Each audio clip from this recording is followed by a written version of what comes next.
Welcome to the Widowed Mom Podcast, episode 257, How to Know When You're Done with Grief.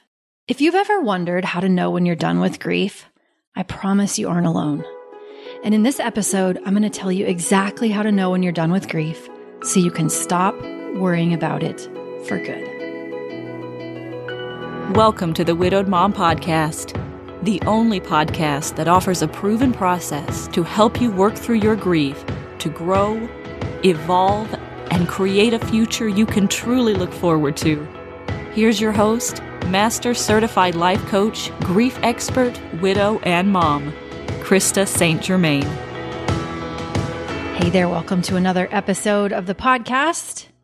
So, I record these podcasts early, but if all has gone according to plan, then today, when you're listening to this, if you listen on the day it releases, which will be April 29th, I will be celebrating because my daughter will be home from Costa Rica. She's supposed to come home on the 26th. So by the time you're listening, she should be home. I should be super happy. So that is a huge high. I have missed her. Even though I got to go and visit her, I still miss her. A little bit of a low, y'all. I love Taylor Swift. I really do. I'm not a Swiftie, but I like Taylor Swift. She just released a playlist. She took a bunch of her songs and divided them into a playlist based on the 5 stages of grief. Oh, cringe. So she put some of her songs in the denial stage and then the bargaining and the depression. Anyway, you know what I mean, right? This is why we keep perpetuating the myths of grief, because we keep doing things like this. And I can't blame Taylor entirely. It's not so much about Taylor, right? I love Taylor. I think she's awesome. But it just goes to show how pervasive the myths of grief are, how pervasive it is to think of grief in 5 stages. So, love you, Taylor. Love your music. There are not just 5 stages of grief. That's old, that's outdated. Please come into current times. It actually does kind of trouble me a little bit, if I'm being honest, listeners, because this is now setting up an entirely new generation to think of grief in 5 stages. And we know that is not how it is. We know that does not match our lived experience.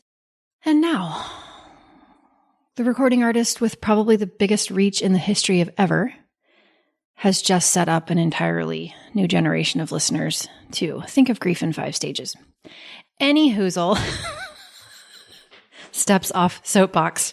Okay, before we talk about how to know when you're done with grief, I also want to remind you that we now have scholarships available for Mom Goes On. So if you have been wanting to join, and if the price has been too steep for you, I get it.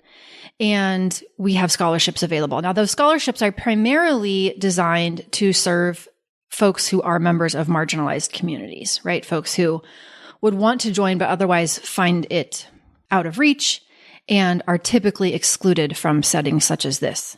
It's important to me that we are an inclusive program, and I am at a point now where I can provide scholarships and help with that. So if that's something that you're interested in, you can email us, support@coachingwithkrista.com, and we can give you the information. First, you do need to apply for the program and make sure it's a good fit for you. And then if it is, we can talk to you about scholarship options. So that is that. All right. How to know when you're done with grief. Here's the impetus for this podcast episode. Floating around on the socials is a video of me talking about losing Hugo and grief and post-traumatic growth and all the things. Probably multiple videos of me, because that's what I talk about all the time. But there's one particular video to which a Facebook user commented, and I quote, "You haven't finished grieving. Your voice going up at the end of each difficult statement. Work on that and re-release this promo." If you're watching this on YouTube, you can see my face. If you're just listening, you can just imagine. There's so many things troubling about this comment. So many things. First of all, that someone would just be ballsy enough to tell me that I need to work on my grief and re-release a promo is indicative of the nerve of some folks. But more troublesome than that, for me, is the idea that that person thinks that you can finish grieving. that person thinks grieving ends.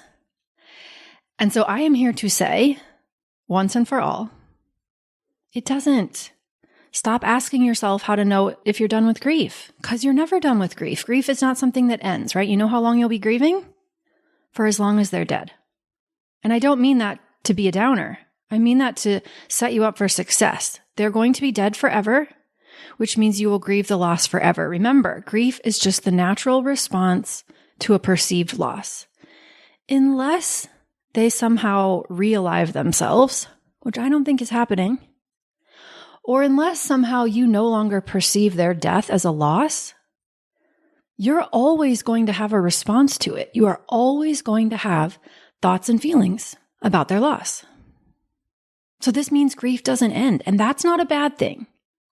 That's not a bad thing. You're going to integrate the loss into your life. You're going to decide what you think of it. You're going to decide who you want to be and how you want to live now that it's happened. But it's not going to end. So you don't have to worry about how to know when you're done with grief. Don't listen to people who tell you that you should move on or get over it or other such things that imply that somehow grief ends, because it just doesn't. It just doesn't. And you can still love your life. You can still miss them and love your life. You can still wish they hadn't died and love your life. Do not let others convince you that there is some sort of false binary. There is not. You can still feel any emotion you feel and be fully present and on fire in your life. I promise you. I promise you. Now, please do not stay in the grief plateau, right? If you're barely surviving, then focus on getting to a place where you're confident you can survive, you're getting by.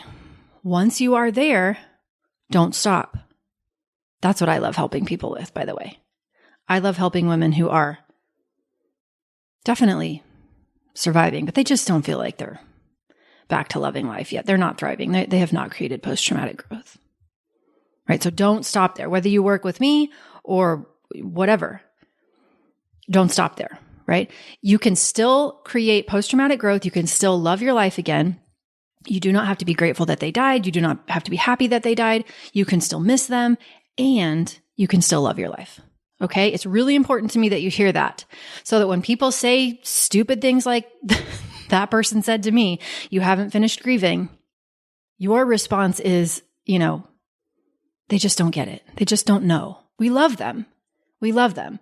And they have bought into the same nonsense about grief, the same misunderstandings, the same myths that so many people around you have bought into. We love them. They know not what they do. They just don't get it. But you get it. That's what matters. I want you to get it. Even if everybody around you doesn't get it, I want you to get it. Grief doesn't end, and that doesn't mean you're doing it wrong. Okay? Okay. And as always, if you want help with this, come apply for Mom Goes On. That's what I do. So I'll help you figure out what's in your way. Get you back to loving life. Okay? Okay. Stepping off soapbox officially. I love you. You've got this. Take care, and I'll see you next week. Bye-bye. If you like what you've been hearing on this podcast and want to create a future you can truly get excited about even after the loss of your spouse, I invite you to join my Mom Goes On coaching program. It's small group coaching just for widowed moms like you, where I'll help you figure out what's holding you back and give you the tools and support you need so you can move forward with confidence. Please don't settle for a new normal that's less than what you deserve. Go to coachingwithkrista.com and click Work With Me for details and next steps. I can't wait to meet you.